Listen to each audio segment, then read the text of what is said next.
I'm Arvelyn Lewis and I sell real estate. It's been a while since we've talked about what the market is doing, so let's do something and talk about that today. So I'm only going to talk about Atlanta. These numbers that I'm about to share with you are about Atlanta, not the suburbs, not the surrounding areas or surrounding cities. So I can't give you what the average price was because there's a number that I'm excited to tell you about.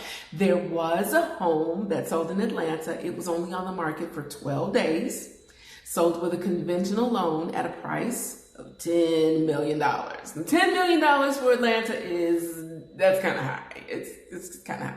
We do have luxury homes, but $10 million for Atlanta is a big price.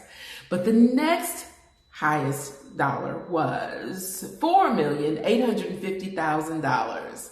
$4,850,000. That was the next highest sale within the last 30 days in Atlanta. It was on the market for 121 days and they purchased that with cash. Yeah, so that's more in line with what the numbers are usually looking like for Atlanta on the luxury end. Now, on the opposite end, the lowest that sold, it was a 2-bedroom bungalow and 923 square feet, boarded up, not habitable, but it was $105,000 and it was on the market for 60 days. So I'm telling you the days on the market so that you kind of get a feel for the fact that this is not the same market where everything was rush, hurry up, get it done in 5 minutes and it's closed in 5 days. We're not there right now. This is a market update. We are not in the place where we're hurrying up to get everything sold.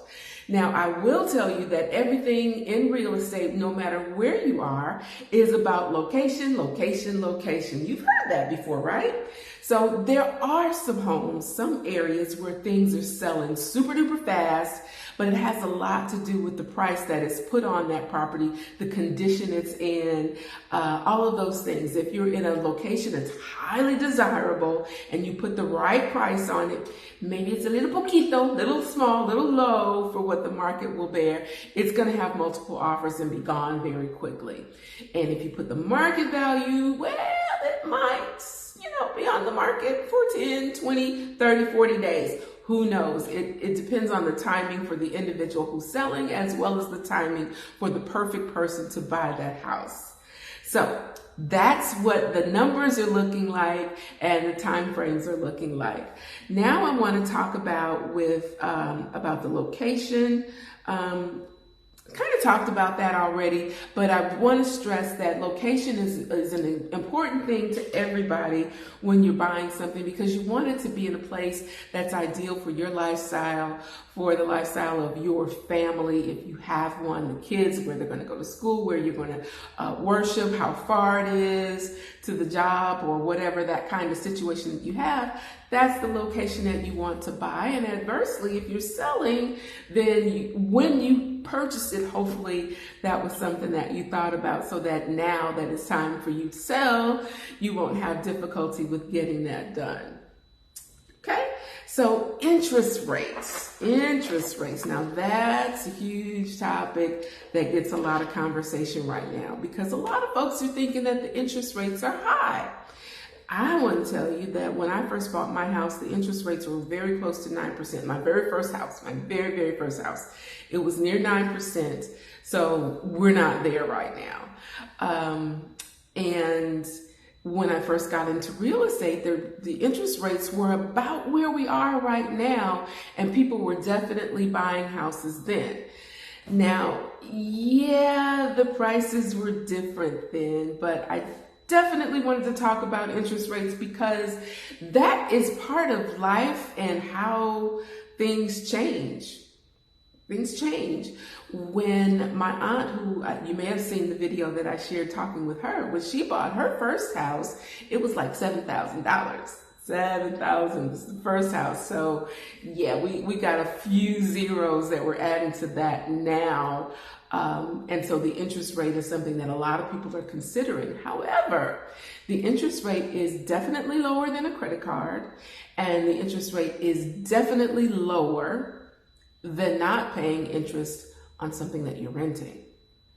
The interest rate on something that you're renting is 100%, because you are not going to experience anything coming back to you in the form of what you have paid. What are you saying, Arlen? Okay, so when you buy a house and you're paying interest rate for the use of that money, because you're using other people's money right now, you are paying a percentage of the monthly payment to interest to pay that back.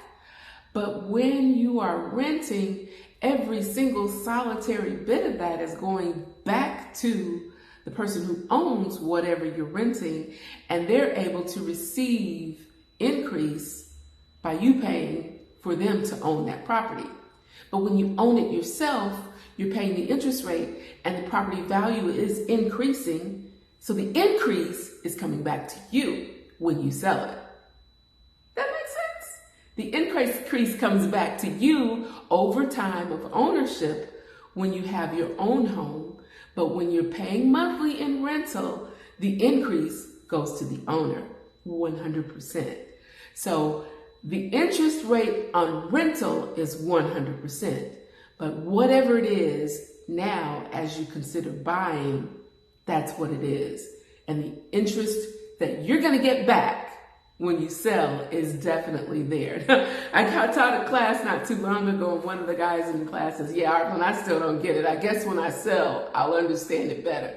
And that's a fact. When you sell it and you see that the difference between what you purchased it for and what you are selling it for, that's the number that is very interesting. Yeah? Okay, I think we're together right now.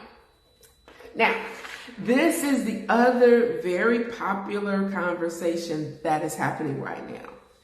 I am seeing people say, I bought my house in 2021 and the taxes have now gone up in 2022, 23, 24, whenever it went up, because the value increased from when you bought it. Your taxes are going to increase. And you might not have been expecting that, because that might have been something that you didn't hear when you were listening to what your payments are going to be. Maybe that wasn't very well communicated, or you just weren't listening. I don't know. But it's a hot topic right now, because when you bought your house, it was $100,000. Now it's $300,000, and the taxes and the insurance have increased to go along with that new value. You're like, but how? I don't get it, because it makes your payments go up a bit, right? And for you who bought your house back in 2011, and now it's gone up 3 times what the value was, you're kind of hot about the fact that you're paying more in taxes too, right? I know you are. If you didn't ask me, somebody you know asked me, because that's a very hot topic right now, is that the taxes have gone up to the new value that your home is today. And so the tax assessor comes and makes a new notation and now sends you the bill to go along with the new value. And the same is happening with your insurance. And you're saying, but I want to keep the insurance at the rate that I had before. Well, no, you don't, because the value of the house has increased. And if something tragic happens, it burns down, the windows break, or whatever, all kinds of things can happen. A tornado comes and blows the thing away. You want to have the replacement cost be able to take care of the value that the house is right now, not what it was when you bought it, right? Right? That's why the value or the numbers have changed from back then to now. I know you're with me now, but it still is an ouch for you, because your pay didn't change, right? Your pay didn't change. They didn't give you any increase to go along with all the stuff that's happening in the world, right? And so the difference in what you're paying every month, maybe $100, it could be $2, it could be more, I don't know, just throwing out a number. At that $100 is really not a lot, except if you don't have it, right? Yeah, if you don't have it, that's a lot of money. So let's talk about some things that you might consider in the fact that you've got to come up with this new amount of money to pay your mortgage every month. Well, one of the things that seems like an easy fix is to call the mortgage company and say, hey, look, this has changed my financial situation. I need to renegotiate some numbers so that it still fits. You can do that, right? You know you can do that. That's why we're having this conversation, so that you know that you can renegotiate those numbers. You can put some numbers on the back end, or just really refinance it into a way that it works better for you. Now, if you bought when you had a 3% interest rate, you're like, no, I don't want to refinance, blah, blah, blah, blah, blah, blah, blah. You don't want to hear that, right? But call them. Get into a conversation and figure out the right solution for you and your family so that you can make that new number work for you. There's some solutions. Just give them a call. Now, the other option that I might throw out to you is maybe there's a room in your house that you can rent out temporarily. Maybe you can Airbnb.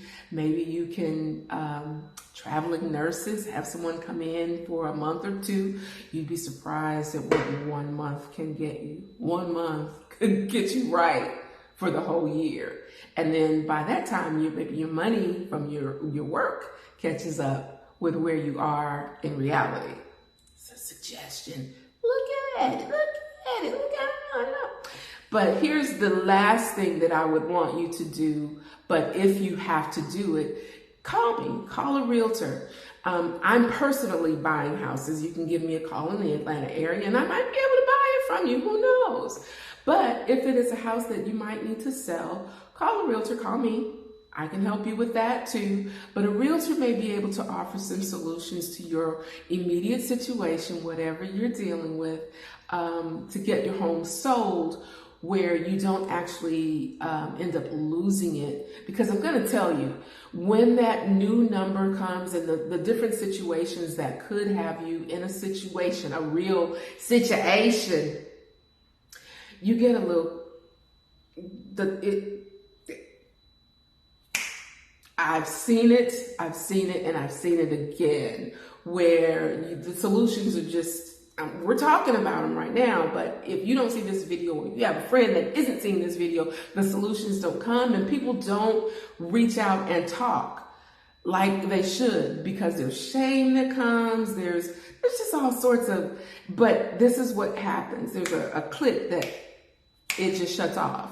So I want to talk about that and just, give you some opportunities to say, I need to reach out to a realtor, because I do buy houses on the foreclosure steps. I don't want it to be yours, okay? I'm just, I'm a realtor. I want to see you increase, but I want to increase too, and I will buy your house.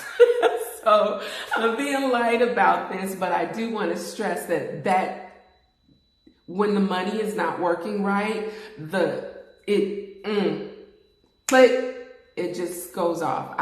Again, seen it many times. So that's my update for this time. And I hope that if you got something you want to ask me about, just reach out to me. You can call me, you can email me, whatever, make a comment. I just want to see us all succeed, okay? I'm Ardla Lewis. I sell real estate.